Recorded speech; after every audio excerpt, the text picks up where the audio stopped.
يما اريد اقول لك شغله وما اريد تزعلين مني. خير يما شكو؟ اريد افسخ خطوبتي من عبير. ليش يما ايش صاير؟ ما صاير شي بس طلباتها هوايه. ايش طالبة منك احكيلي. المهر مالتها هوايه وشفت نفسي مغلوب.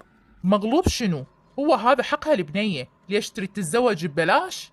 ايه اريد ببلاش، شنو فرقه عن جماعتي؟ كلهم تزوجوا سوريات ولا يطلبون شي.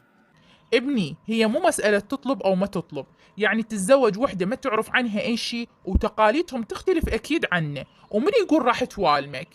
يما اهم شي تقولي تقبرني بن عمي، هاي تسوى عد الدنيا وما بيها. والله الظاهر أنت اللي راح تقبرني. إذا أنت تريد تتزوج سورية وذاك يتزوج سورية، لعد بناتنا العراقيات من راح ياخذهن؟ وانا شعليه قابل كفيل بيهن. خلى اشوف ابوك بلكي يشوف لك شاره، الظاهر انت راح تفشني ويا خالك. حجي سمعت اخر خبر؟ خير شكو؟ ابنك يريد يفسخ خطوبته من بنت خاله ويتزوج سورية. كانت عايزة تمت، واحنا عندنا نسبة الإناث أكثر من الذكور بسبب الحروب والكوارث والبلاوي اللي مرنا بيها. إنه بنستورد نسوان؟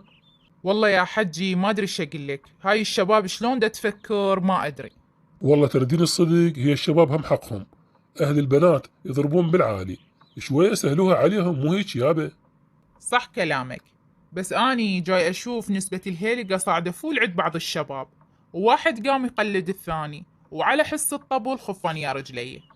إيه هم صدق. ليش اكو مرة مثل العراقية تتحملكم وانتم الزلم؟ شايفين من تصعد الطنقورة عندكم فول بعد ما تلزمون. خصم الحكي، روح قل لابنك التحفة هذا المثل: الما يتزوج من ملته ما تطيب علته. اي والله صح لسانك حجي. يابا انتم الحكومة العراقية والبرلمان ورجال الدين قاعدين نايمين.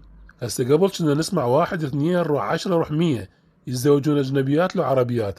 هاي مسألة طبيعية، بس ما تصير ظاهرة وبالالاف، لا هاي ترى ما ينسكت عليها.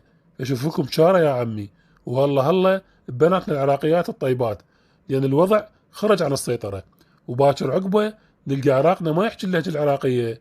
وصلت الرسالة لو بعد نحكي؟ أودعناكم.